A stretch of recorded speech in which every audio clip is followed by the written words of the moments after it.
Oh my God, hi. Ladies, you can do better than that. I said hello. Guys, my name is Loosey LaDuca. I just came fresh off of season 15 of RuPaul's Drag Race.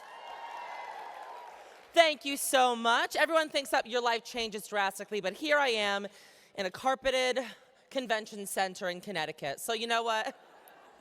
My life is great. So guys, make some noise if you've seen RuPaul's Drag Race. Okay, how many of you are lying, just to be nice? Like roughly half, that's okay. So I am so excited and I'm honored to be here for this event. I put at least 20 purses in my car already. And no, I'm kidding. I'm kidding. I did bid on a couple. Can we get a round of applause for these amazing purses? Incredible. Now, guys, I know that it is a Thursday, and I know that it's Connecticut, and I know that we're in a courtroom, okay? And I know that we're all dressed nice, but I need some enthusiasm today, okay? I need some enthusiasm because a lot of work went into this, right? Right? She knows. She's like, yeah, I did half the work.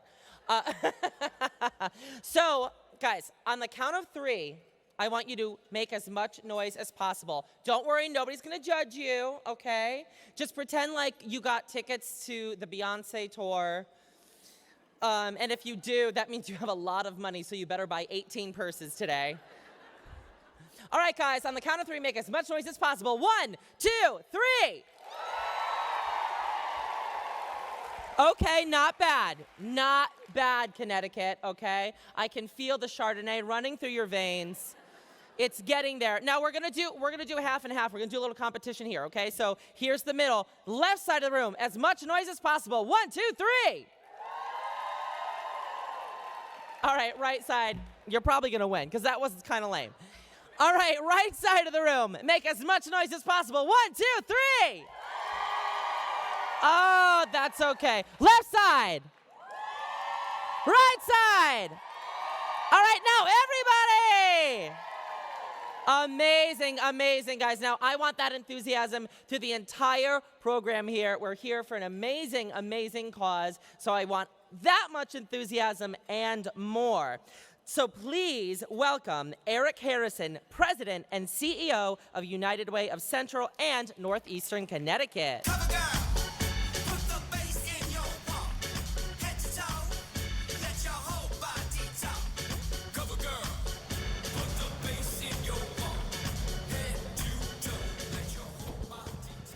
So there are some things that I'm very proud of in my life. One is serving in the Peace Corps in Madagascar. The second is achieving my MBA. And the third is being introduced by a RuPaul Drag Queen Season 15 finalist.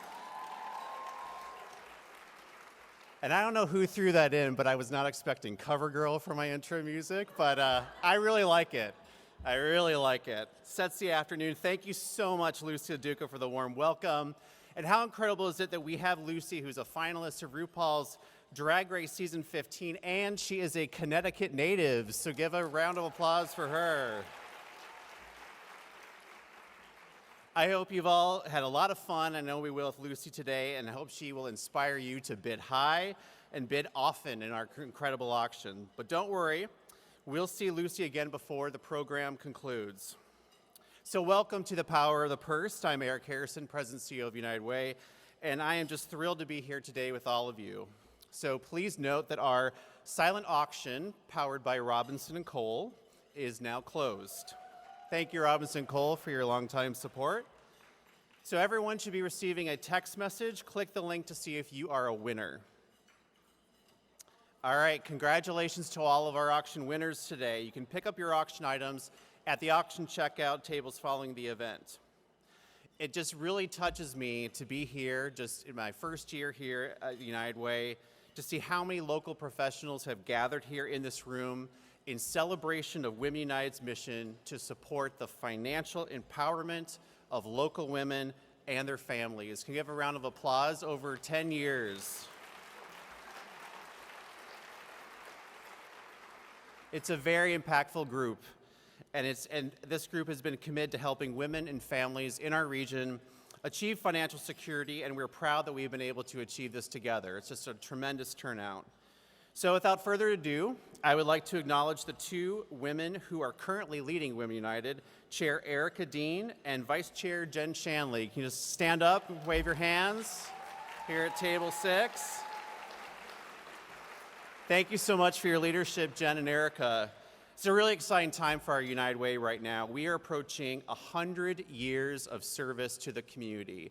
2024 United Way will be celebrating its centennial. It's an incredible landmark. It's a milestone that's going to afford us the opportunity to reflect on the impact we've made, but most importantly, envision what the next 100 years of United Way service in the community will look like. So we have a lot of exciting things ahead for our centennial next year, and there are going to be plenty of opportunities for everyone in this room to stay engaged. So follow United Way on social media. You'll see our handle is United Way Inc. You can follow me as well, United Way Inc. CEO. Also on LinkedIn, you'll see all of our events that are happening around the region. So please stay informed and please join us. So at this time, I'd like to introduce the co-chairs of this year's Power of the Purse Luncheon and Silent Auction, Stephanie Pozzella and Jan Turner. Welcome.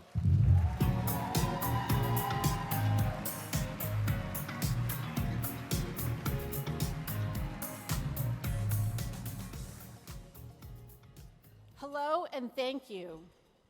My name is Stephanie Pozzella. With me is Jan Turner, and we're the co-chairs of this year's Power of the Purse presented by KeyBank, Key4Women. We have a great program for you this afternoon that's all about coming together to ensure that everyone in our community has the opportunities to achieve financial security. At this time, please welcome someone who has dedicated his career to public service and supporting families, Hartford Mayor Luke Bronin.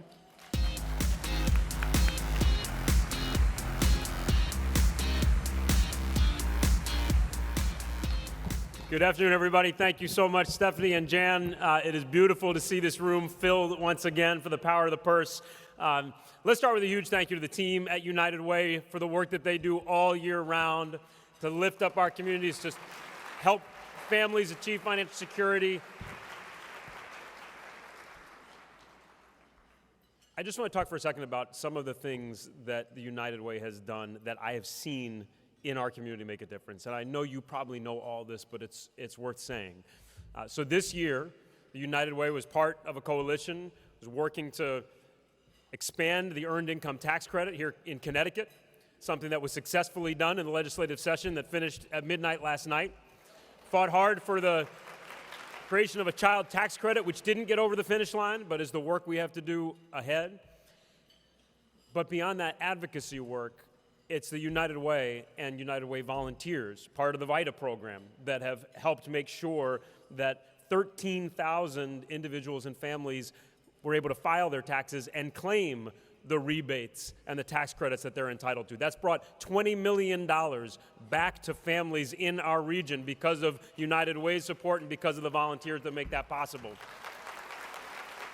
And every day, because of the support that was raised at this luncheon, United Way has now established 3 financial opportunity centers, 2 of which are in Hartford, which have grown year over year over year, helping families get on a path to financial security, helping entrepreneurs start businesses, helping get credit scores up. All of that work makes a huge difference because I think everybody knows that we are in a weird time in our economy where a lot of people are doing really well, where unemployment is low, and where so many people are struggling right now more than they have in a long, long time. And I'm going to make this a little sober for a minute.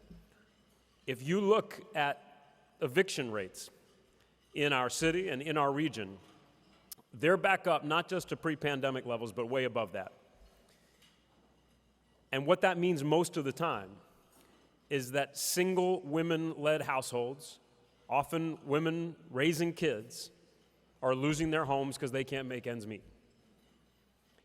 And the United Way has played a hugely important role in trying to help those families. The 211 Center, helping to combat homelessness, helping to provide a connection to resources. And that's why this support really, really matters. We're talking about keeping kids in homes. It's hard to imagine anything more important than that, and that's what this lunch makes possible. But I am going to say one more thing, which is a little bit of a challenge, and I only get so many more chances to do this because this is my last Power of the Purse as mayor. You are here today because you know that this work matters. But as a state, we have to acknowledge the fact that no matter what we do to try to keep families in homes, we're only going to be successful if we actually start building homes. Because this state does not have enough housing. It doesn't have enough affordable housing. We don't have enough workforce housing. We don't have enough market rates housing. It matters for our companies trying to employ people. It matters to keep our kids and grandkids nearby. But it also matters so that mothers with kids actually have a home they can afford. So my ask to you today is to open up your purse, open up your wallet, support as much as you can, help this work keep going, but also to be an advocate in any way that you can at home, in your community, with your legislators, because we all have so much work to do, and we have the ability to do it together because there is an awful lot of power in this room. Thank you all so much. It's such an honor to be with you this morning. God bless you all. Go Connecticut and go Hartford.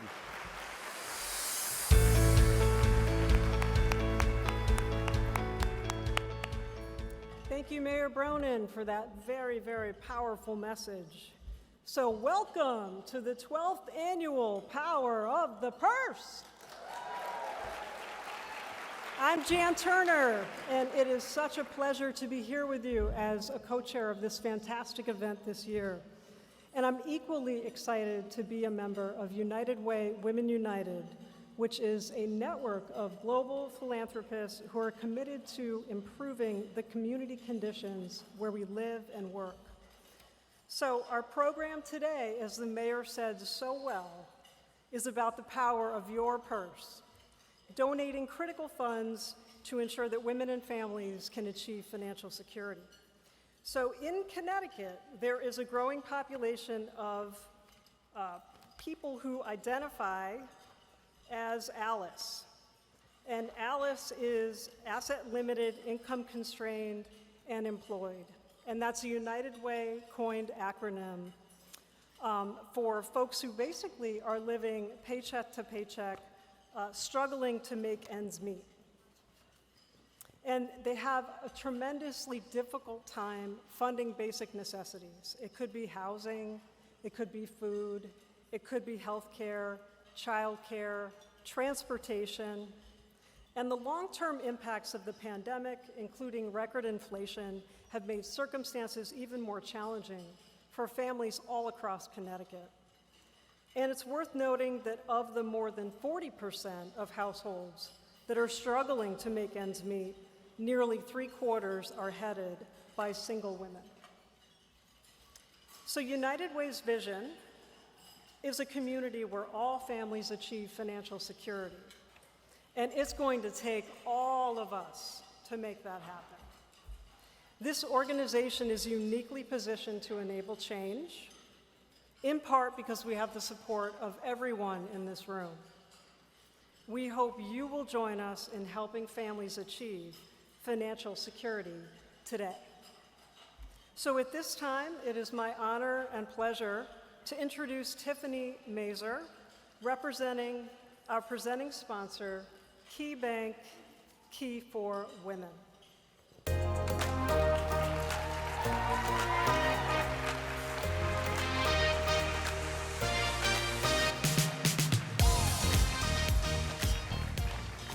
Thank you, Jan. Let me start by saying how thrilled we are to serve as presenting sponsor for Power of the Purse for the 3rd year in a row. KeyBank and Key4Women have been part of the Power of the Purse for several years now, joining United Way's efforts to support the financial health of women and families in Greater Hartford. Their mission aligns so well with our Key4Women program. As a Key4Women certified advisor, I work with women every day to help them achieve their financial goals. Key4Women is all about providing women with financial tools and guidance they need to succeed in business and in life. exactly what the United Way and Power the Purse are all about. Just like Women United, Key4Women is a community of women committed to using our connections and collective power to help one another. When you join professional networking groups such as Key4Women or Women United, you share a passion for business and for helping women succeed. Key4Women does this by providing committed advisors who help guide women business owners and managers on their financial journeys. Networking events, educational opportunities that help foster professional and business development, and access to financial resources that help women become more financially confident. At KeyBank, financial wellness is a core of what we do. We provide our clients with tools and guidance they need to manage their money wisely and achieve their financial goals. Financial wellness is something everyone can achieve regardless of income level. Even in times like these, when rising inflation and other economic challenges have put many of us on shaky financial footing, there are many things that we can do to get ourselves on a path forward towards better financial health. And that's what today's all about, right? Helping women and their families get on a better financial path. Before I introduce the next segment, I just want to call your attention to this beautiful Coach bag I have with me. You'll notice it is a perfect KeyBank red. In the spirit of Power of the Purse, KeyBank is raffling this off to a new Key4Women member. To be eligible to win, you just need to register as a new Key4Women member today. On your seat when you arrived or at your tables, there should be postcards with QR codes. I didn't see them at all the tables. There's also a table outside the door, and you can register at key.com/women. Simply use the QR code to complete the registration. It only takes a minute. There's no obligation to join. Don't even have to bank with us. But once you do join, you'll become a part of our community with access to resources, materials, networking events to help you build your network and grow your business. You'll have until the end of the day today to register, and we'll notify you tomorrow if you're the new owner of this lovely bag. Today is all about the power that we have when working together. Your support during today's event will fund initiatives across our region that help families achieve financial security, including entrepreneurship, workforce development programs, financial opportunity centers, volunteer income tax assistance, financial coaching, and match savings opportunities. You're about to hear the impact of one such program, so it's my honor to introduce you to another Tiffany and hear about her inspiring story. Please turn your attention to the screens. My name is Peter Lewis. I am the Asylum Health Family Center Director. A lot of families within the community are experiencing extreme hardships due to the cost of living, due to certain situations people find themselves in based on their home lives, whether they have kids, and just trying to make ends meet. And the challenge typically comes about due to family structures. And sometimes those structures are broken, and so folks who are working may not necessarily be able to continue working. They may lose their job and then struggle to transition to whatever that next opportunity may be. So that's usually the time where a lot of families end up connecting with the Family Center and asking for the supports and resources from us. My name is Tiffany Fair. I am a mother of 3.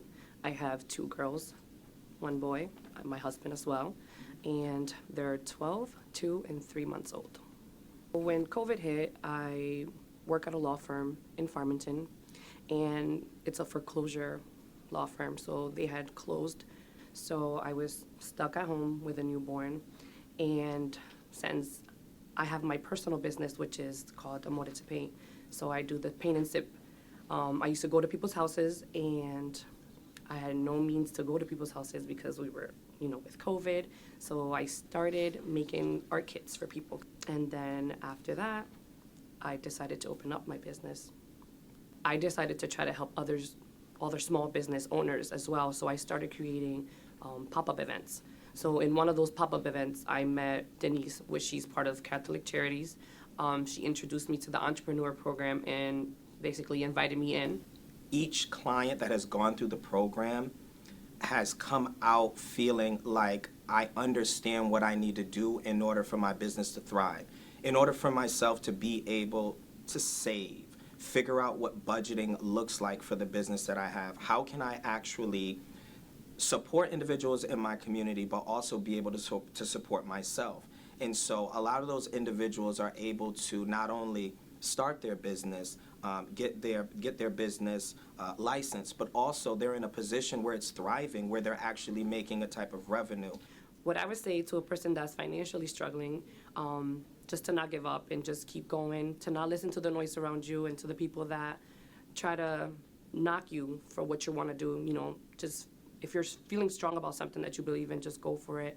And again, there's a lot of programs out there that can help you. I would say that the United Way has been an extremely strong force within our agency. We have a magnitude of programs that United Way supports. You know, thinking about the entrepreneurship program, I mean, that's one of our flagship programs, but we also have a financial stability program that correlates with the entrepreneurship program. Without people within the community, the city can't thrive, right? We're not able to work as one if we don't reach out and connect with those in the community who are in need of support. And the only way that we can all make it is if we can galvanize and work together as a group of people who are trying to ensure that if I'm able to make it, you're able to make it. That's truthfully not possible without the support of United Way.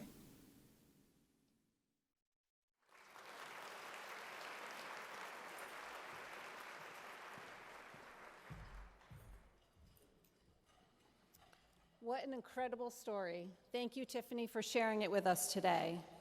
And now, please welcome to the stage Erica Dean, Chair of United Way Women United.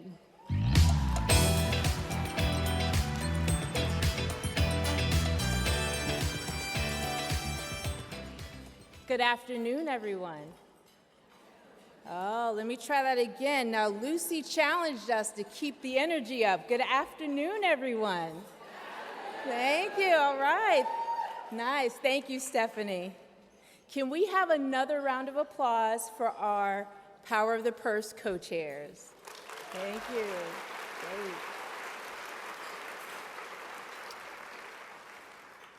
As your Women United Chair, I am grateful to be among such a powerful and diverse group of people who choose to make a difference. You are embodying Women United's tagline by leading the charge and inspiring the change. Everyone's contribution of time and treasure helps United Way's efforts to create lasting change for hardworking women and families. I strongly believe there's power in these partnerships, and that together we'll create a vibrant future filled with kindness, compassion, and community. So today, we share a new and exciting tradition with you. For the first time at Power of the Purse, United Way Women United will honor a member, a very special member, who exemplifies what it looks like to be a part of Women United through philanthropy and volunteerism in support of local women and families. At this time, I would like to welcome our Vice Chair, Jen Shanley, and my friend, to the stage to help celebrate the Lead Her Award nominees and announce our 2023 Lead Her Award winner. Jen. Thank you, Erica. The strength of Women United is in its volunteer leadership and its members. I'd like to acknowledge our past Lead Her Award honorees in this audience, Tisa Rabin Marshall and Julia Johnson Brinson. Tisa and Julia, will you please stand?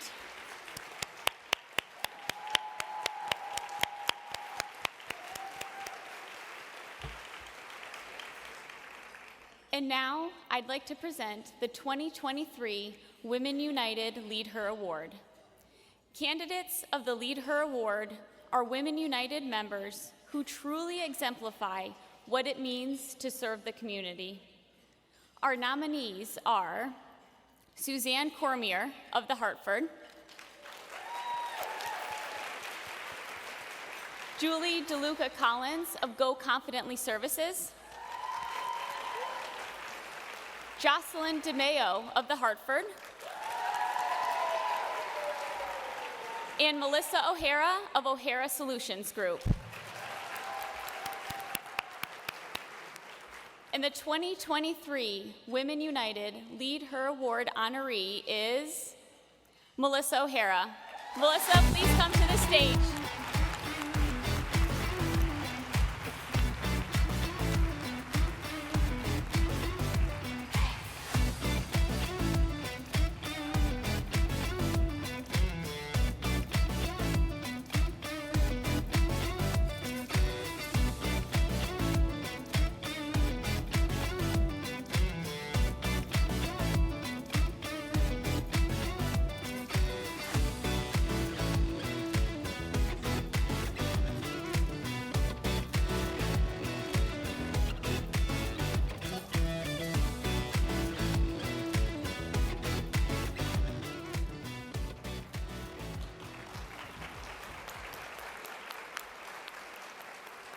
Congratulations, Melissa. As you can see from our impressive lineup of Women United Lead Her Award nominees, you know that the value of your Women United membership will extend far beyond philanthropy. You gain access to a network of diverse, motivated professionals who use their time, talent, and treasure to lift up the women and families in our community. You have the opportunity to gain access to this incredible network in just a moment. I'd like to invite our event co-chairs, Jan and Stephanie, as well as Loosey LaDuca, back to the stage. I'd also like to invite Vicki Pace, Chair of United Way Board of Directors, and a founding member of Women of Tocqueville, United Way's premier women's giving society.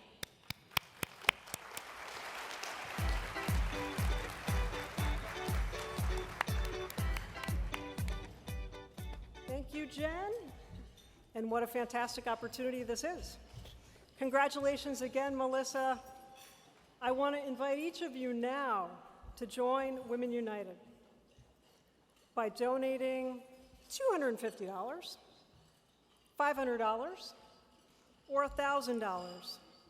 Not only does a donation at the $250 level to start make you an instant member of this powerful network, it also directly supports women and families in achieving financial security.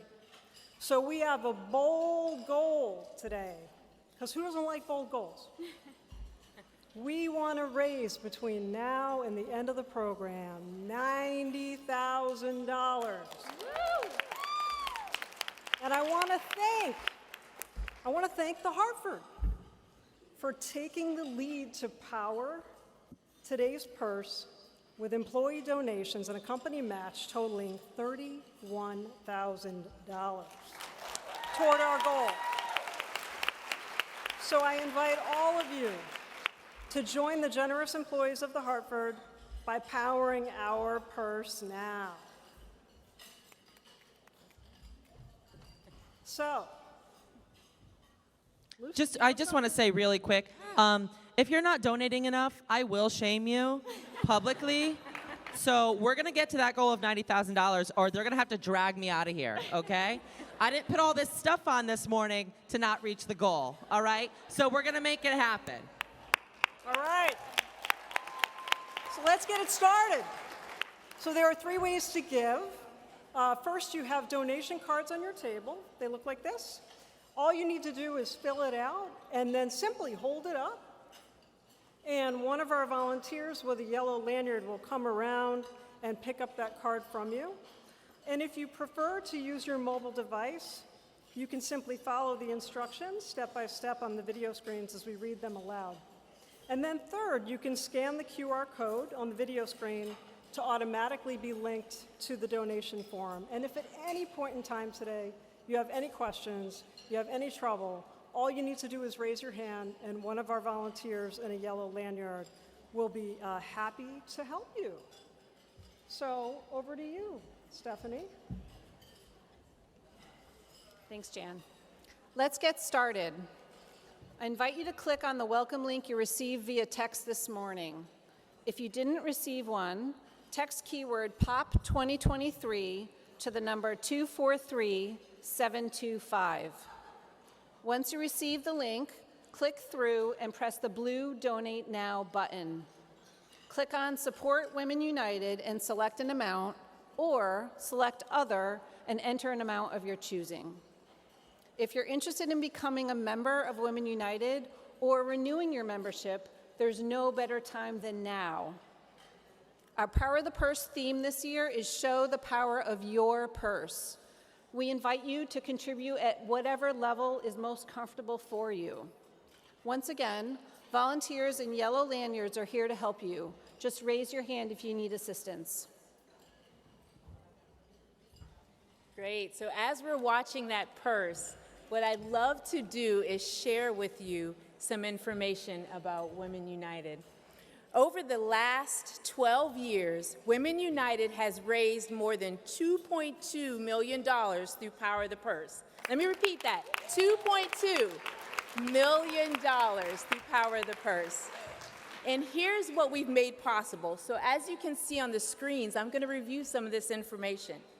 Through Power of the Purse, we have established a matched savings program that helps local women achieve financial goals by providing a dollar-for-dollar match to their savings.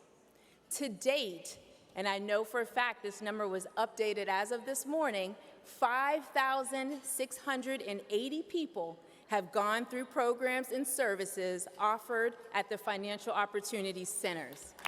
It's incredible.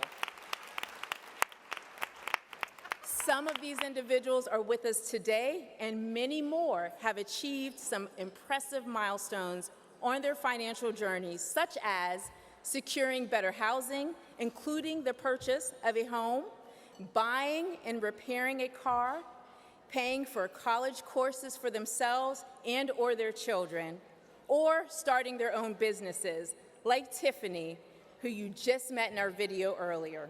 And these are just a few ways that your support today of Power of the Purse, now through the end of the program, will make a significant difference to empower local women financially. Nice. Look at that. That looks awesome. And look at what happened just as we're speaking.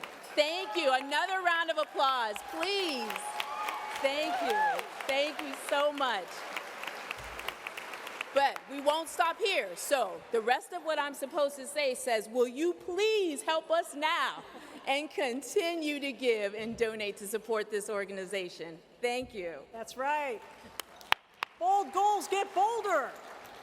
So let's think, if 10 of you donate $1,000 each, that's $10,000. If 5 of you dig deep into your pocket and donate $5,000, that's another 20 grand. And remember, a gift of $250 qualifies you for membership in Women United, and gifts of $1,000 qualify you to be a part of Women United's Leadership Council, which offers additional networking and learning opportunities with like-minded philanthropists.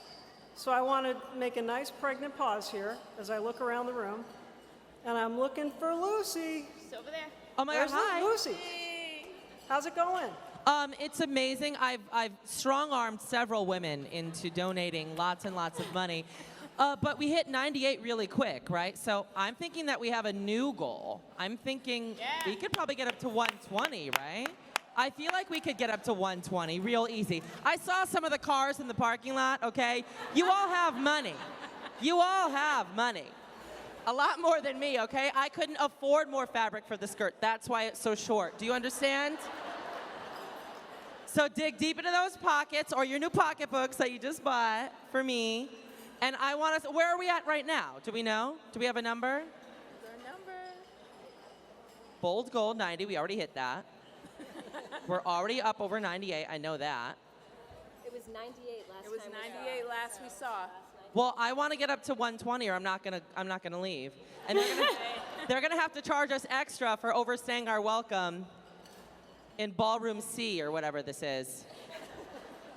All right, guys. I don't know what the number is right now, but I really want it to get up to 120. Do it for me. It's Pride season. Do it for me. You know.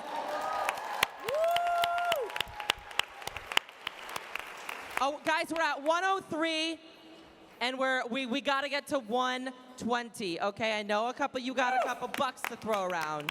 All right, so I want us to get to 120. What do you think, ladies? You think 120 is good? I think it's good. Yes. I think we're going to get there, for sure. We're going to get there. Lucy, while you're out there doing your thing, I'm just going to tell everyone what membership can mean for you. It allows you the exclusive opportunity to attend Women United events throughout the year. So keep a lookout for networking and other events in the upcoming months, including our volunteer event on September 28th. And just a friendly reminder that all genders are welcome to join Women United.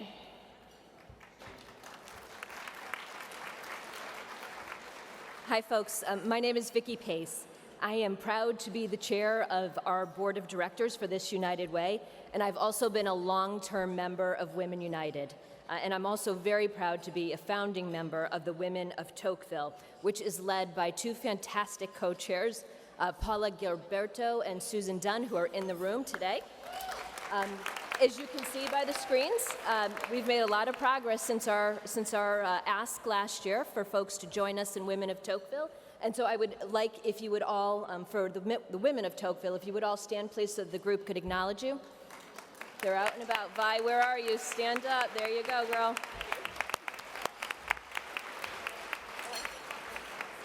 So as you can see, I'm in fantastic company.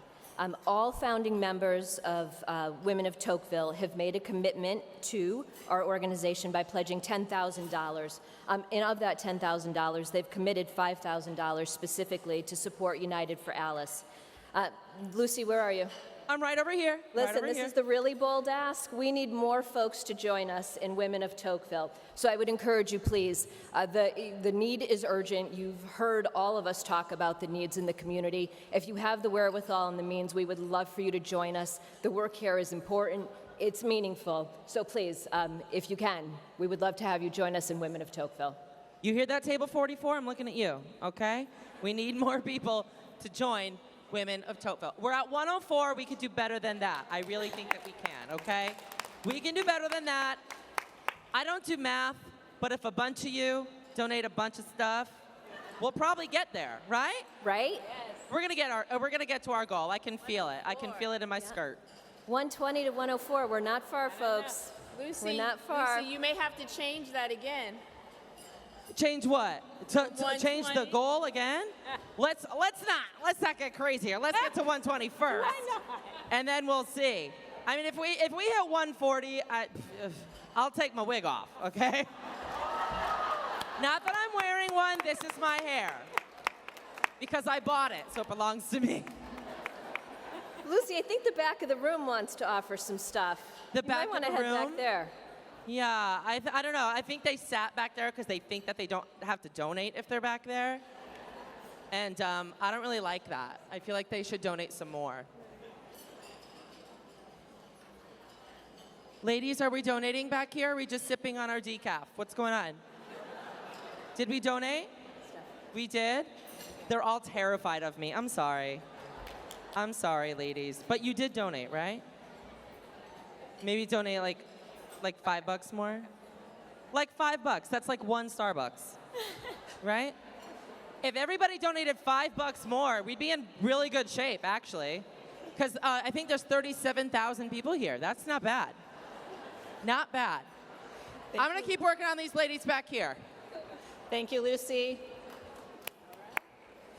Wow, we've got $106,000 and counting. Thank you so much. We sincerely appreciate your generosity and commitment to Alice. And welcome to all the founding members of Women of Tocqueville, as well as the returning members of Women United.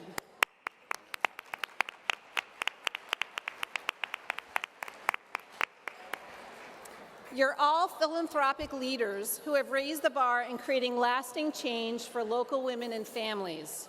We're still accepting donations throughout the event, so let's continue to fill that purse. It's my pleasure to introduce Chelsea Moma, Assistant General Counsel and Professional Women's Network Co-Chair from the Hartford, our keynote sponsor.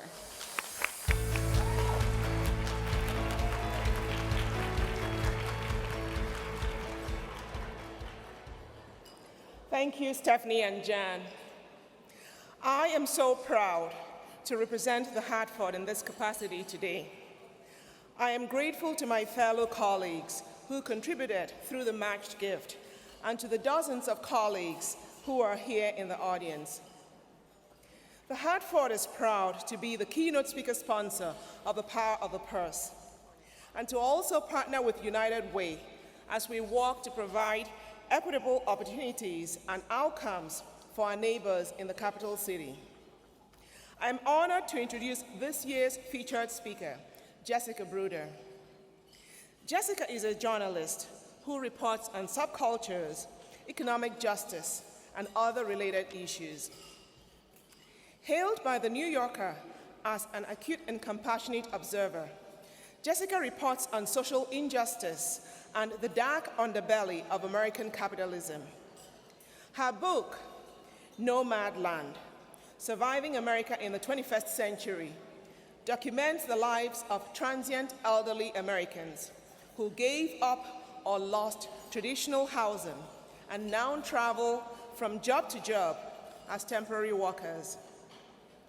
With the nation's economic future seemingly more unequal and unstable every year, Jessica's book presents a wonderfully humane and deeply troubling look at how the American dream has failed some of our most vulnerable citizens. A New York Times notable book and an Editor's Choice selection, Nomadland was adapted into an Oscar-winning feature film by the same name. A longtime contributor to the New York Times, Jessica teaches narrative storytelling at the Columbia University Graduate School of Journalism. She was also named a 2019 New America Fellow. We have some other person here joining us today as well. You may recognize Taylor Kinsler. She's a journalist and host of Connecticut Live on NBC Connecticut. Thank you to Comcast, NBC, and Telemundo Connecticut, our media sponsor of today's event. Please join me in welcoming best-selling author and journalist Jessica Bruder and NBC Connecticut's Taylor Kinsler.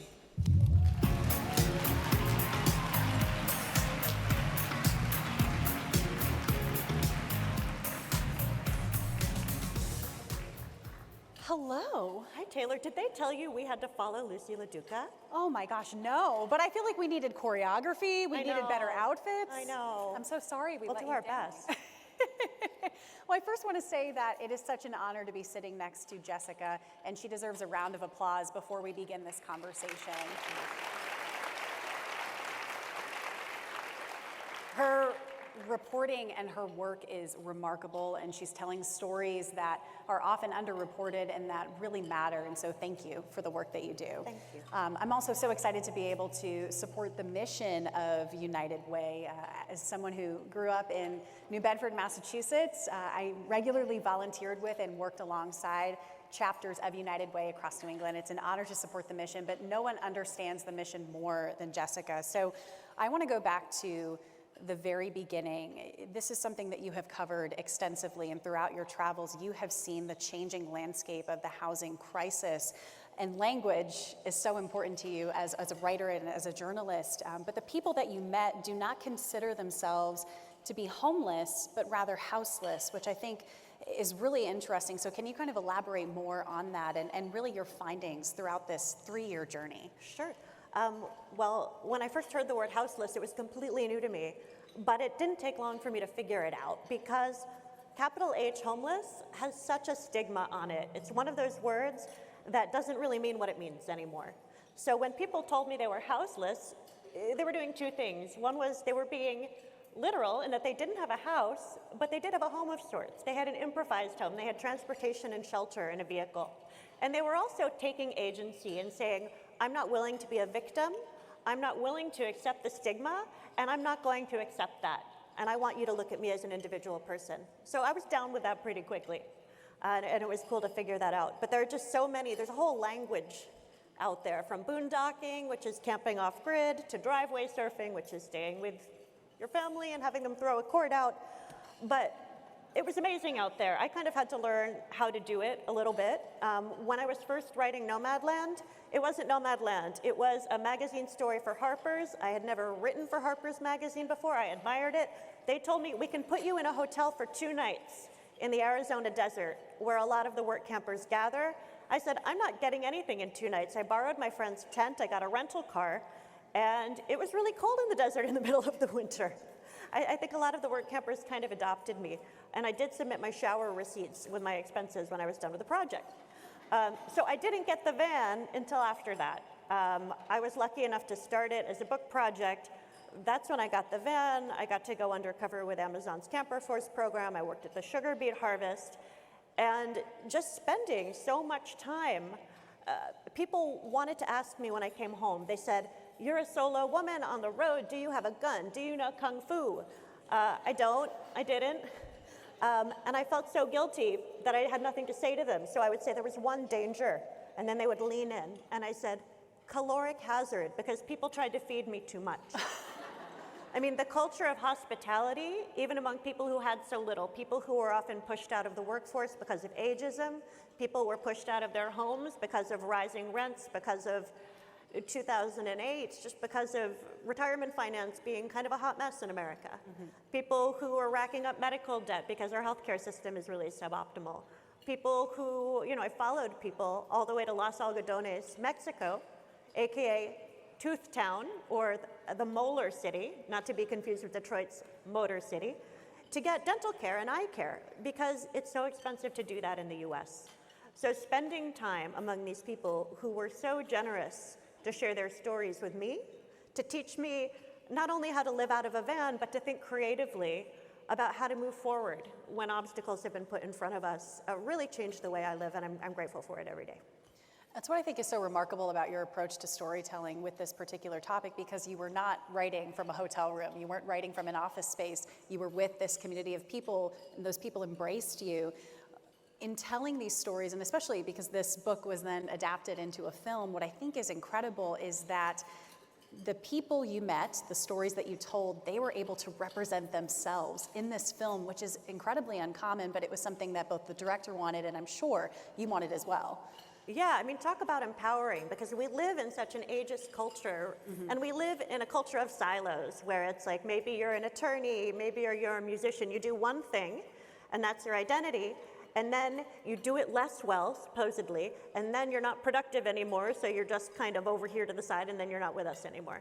And we all know that's not true. So putting the lie to that, seeing these amazing people in their 60s, 70s, getting to act for the very first time alongside Frances McDormand.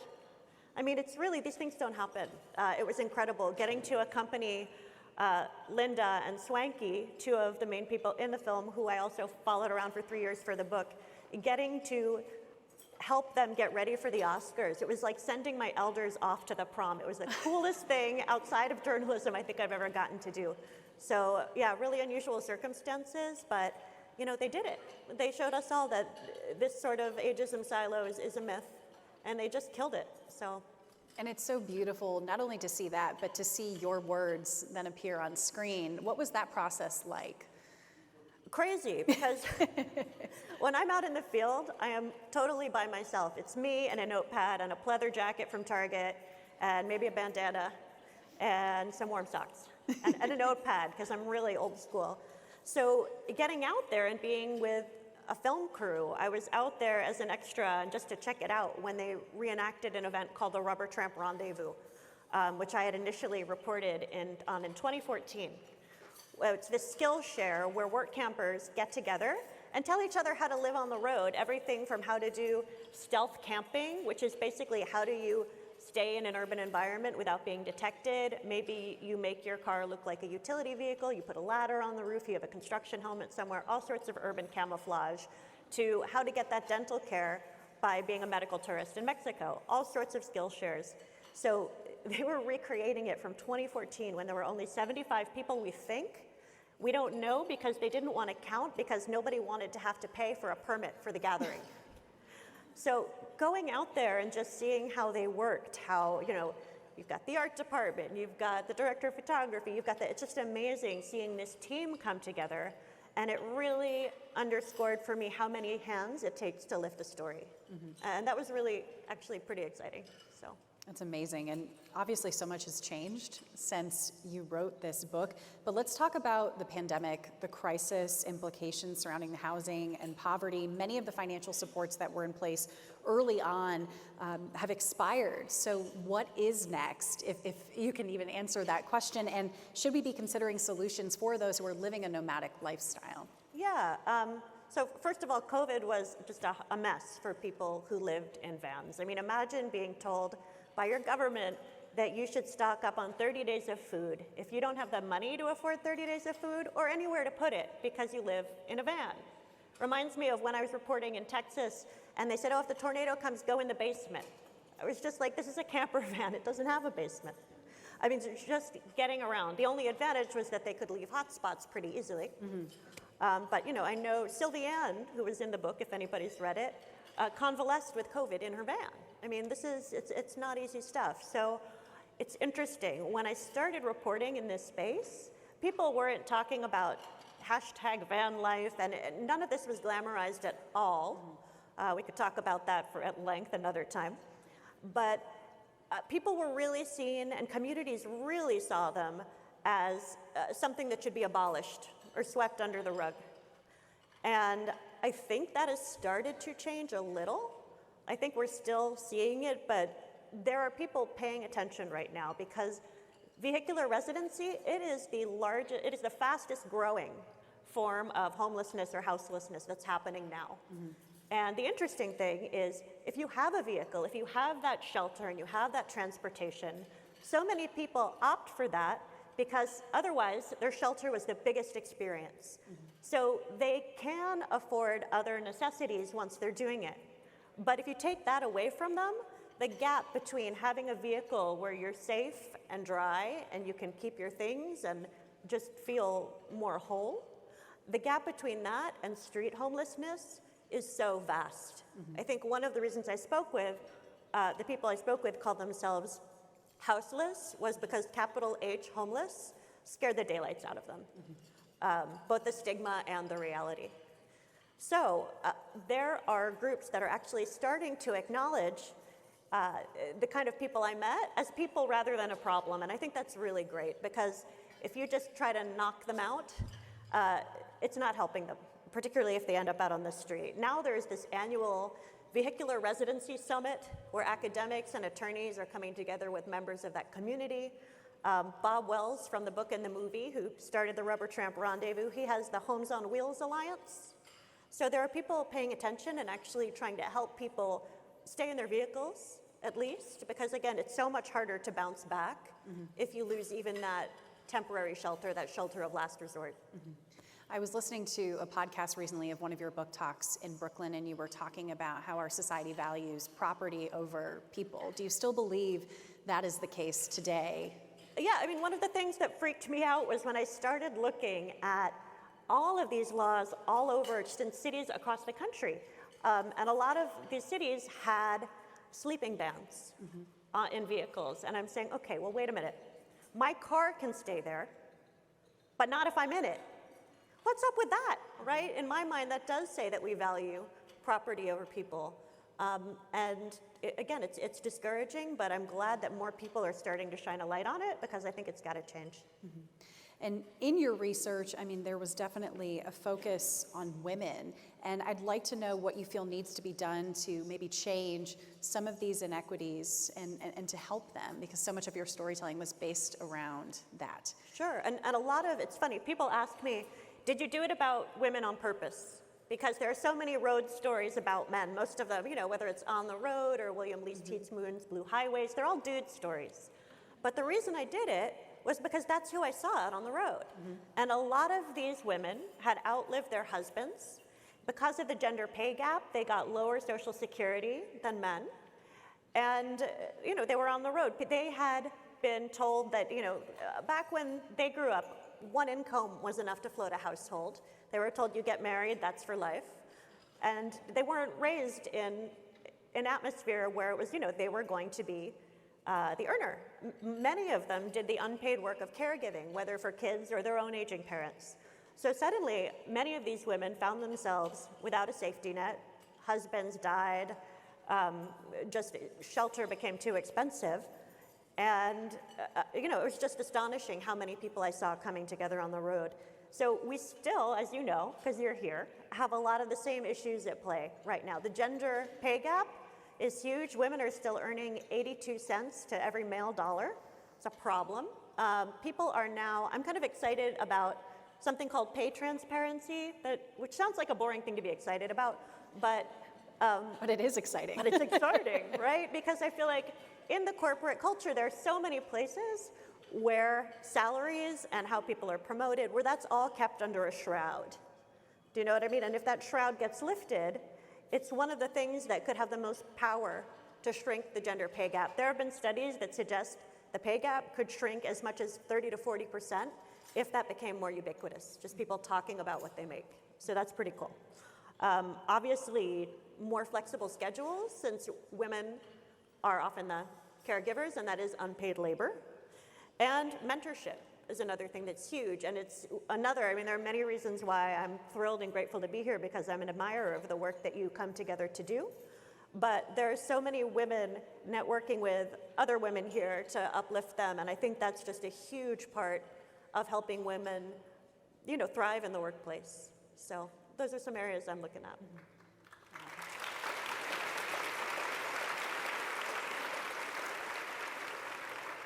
What is the biggest lesson that you took away from the people that you spent your time with, and how has it changed the way that you see the world personally? All right, well, this is going to sound trite or cheesy, but people are incredible. When I first did the Harper's story, people said, all right, what's the takeaway? And I was like, the economy sucks, people are awesome. That's my elevator speech. But seriously, it's funny. I used to cover startups, which was not my choice. I'm a journalist. Have you heard about what happened to my industry? We end up doing all sorts of things. I understand. Yes. The reason I didn't like covering startups is because when I was doing that, so much of the coverage was really just like love letters, kind of saying, ooh, shiny. Mm-hmm. I had to write about a guy who put caffeine in beef jerky, like just all sorts of stuff that I didn't Just say no, please. Well, actually, it turned out it was illegal. Okay. And they don't expect you to call USDA. But when the CEO says, don't call the USDA, I'm thinking, how far and how low do you think we've come and gotten? That you tell me you're in trouble with the USDA, and I'm writing this blog for the New York Times. I'm going to call the USDA. They were like, man, you went Watergate on those beef jerky people. Anyway, that's what happens when you put baby in a corner.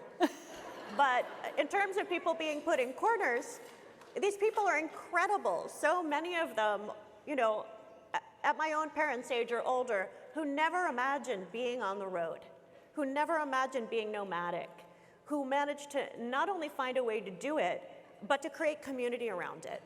And in my mind, that is a huge lift. Back when I was covering startups, people were praising, many companies are doing wonderful things, but there are other places that are saying, okay, we can get you your dry cleaning 5 minutes faster, and we are going to save the world, right? Mm-hmm. And that was so silly to me. I was like, we need to think bigger. And if these people can do it, sometimes when I'm like stuck at my desk writing and I'm maybe feeling a little sorry for myself, which is just dumb, but I get blocked.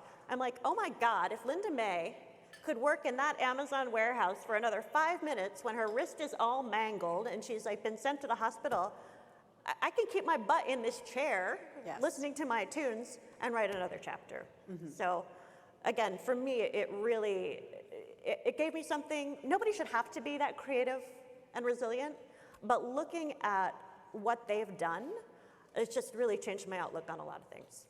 And finally, so many of us are in this room for a reason, right? We want to make a difference. We want to be able to give back and help families in need. And the people that we are talking about today are not just people. Most of them are our neighbors. Most of them we don't realize are struggling. And so is there something that all of us can do today in this room to help in some capacity? There are so many things we can do. And there are so many. I loved meeting people before I was up here and just staring at all these faces in the dark, looking for a friendly nod.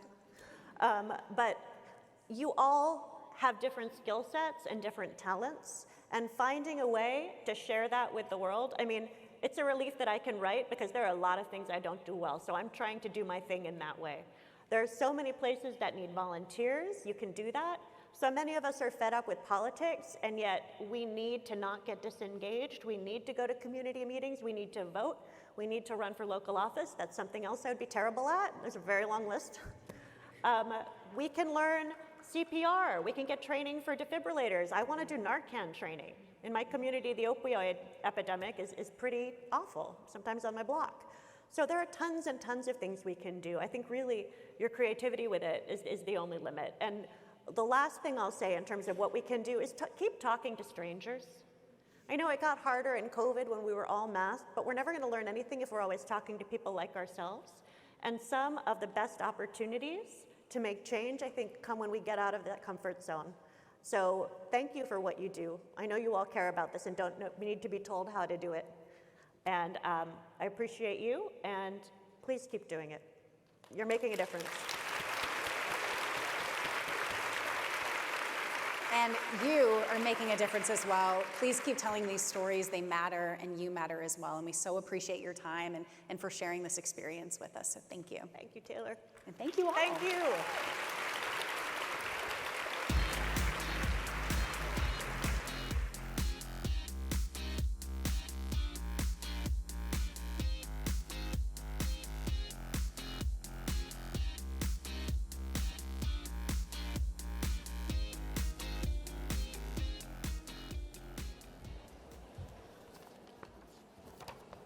So what an inspiring conversation. Thank you again, Taylor, Jessica.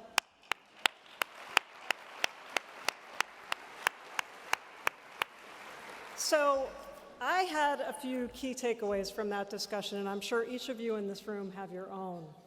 But I want to share my reflections really quickly. So what I heard in the discussion was a few things. I heard about the many shades of Alice. I heard about the challenges when society values property over people. I heard really an underscoring of the importance of shared humanity. And I also really took away the whole concept of, as individuals, we can do a lot, and that's important. But when we come together as community for something bigger than us, for something larger, for something that is about that shared humanity, we can do so much. We can move mountains. So thank you so much for everything that all of you in this room have already done today in support of our bold goal. Man, we got to set higher goals next time. Holy, we are so pleased with all of your contributions. And what I will share is that if what you've heard today, what you're experienced today, the folks in your life who are Alice, right? Because over 40% of Connecticut households are living paycheck to paycheck. Over 40%, we all know Alice.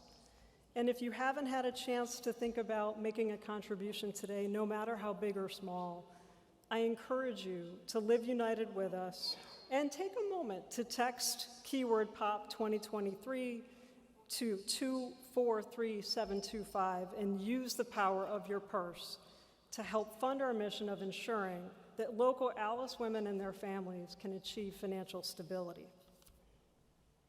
And now, all of us are wondering, how much have we raised together today in support of local women and families achieving financial security?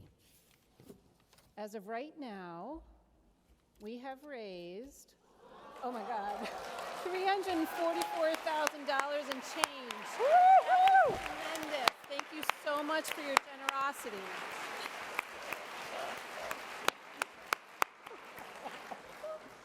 There were so many that contributed to today's luncheon.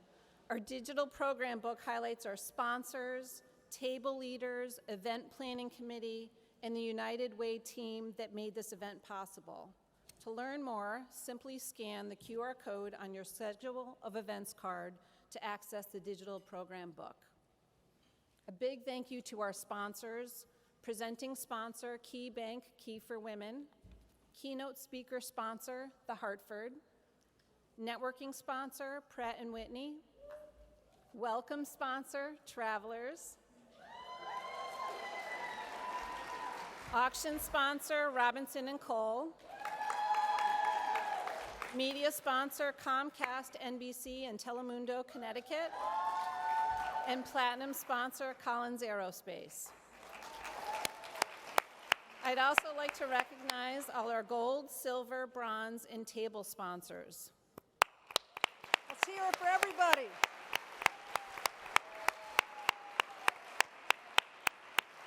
Jan and I want to thank our dedicated steering committee, table leaders, auction committee members, and everyone who volunteered to make today's event possible.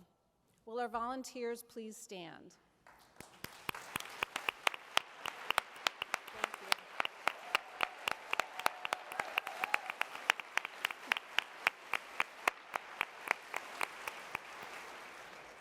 Great volunteers are supported by great staff. Lauren Pereira, manager, Women United, and the leader of today's event. Maura Cook, vice president of marketing and development and executive sponsor of the event. Deb Fafard, Naomi Lerner, Diana Desnoyers, Kate Blackburn, Gail Millerick, Karen Moran, and all staff who worked very hard to make today's event possible.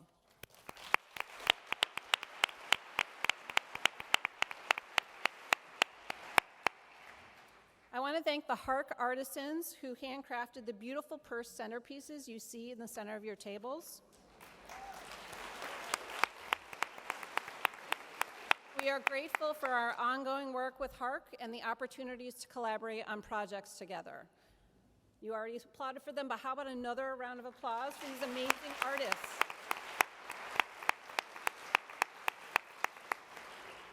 And thanks to all who joined us today and who will join us in the future as we begin this next exciting new chapter. I hope you've been inspired by one another. It's been a tremendous afternoon. Together, we exemplify what it looks like to live united. Please give yourselves a round of applause, and thank you so much for all of your contributions.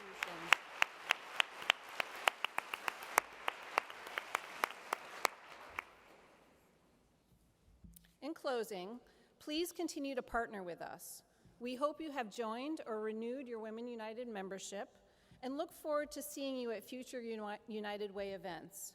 If you are a new or long-standing member who would like to get more involved, please reach out to any one of us. We can't wait to hear from you.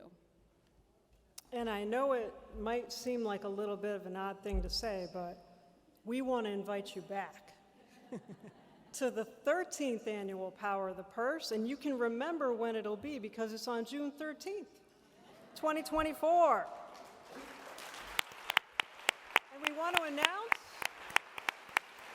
our co-chairs of the 13th annual Power of the Purse next year, Julie Phelan and Tisa Rabin Marshall. So now we'd like to welcome back to the stage Loosey LaDuca, season 15 contestant of RuPaul's Drag Race. She's going to perform her hit song, Let Loose.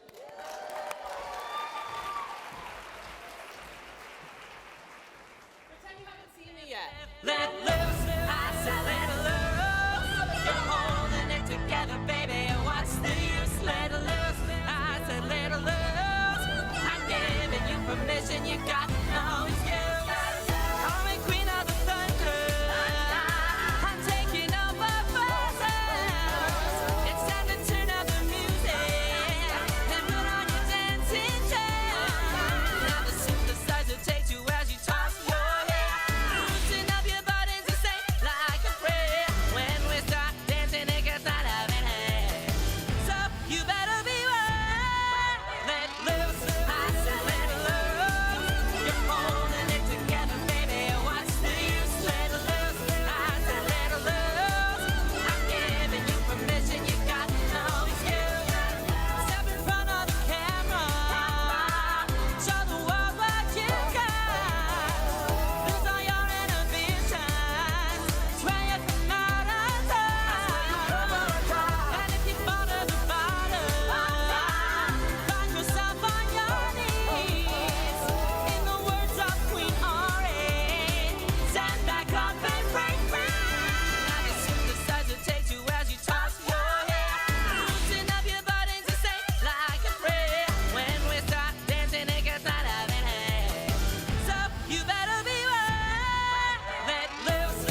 All Women United members, please join us on stage for a photo. All Women United members, please join us on stage for a photo. Thank you.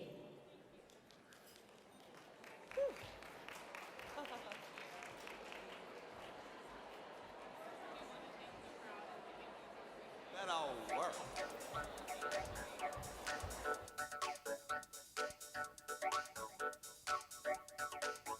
Thank you so much, ladies. Thank you, thank you, thank you. You don't have to go home, but you can't stay here, okay? Bye. Thank you so much. Thank you.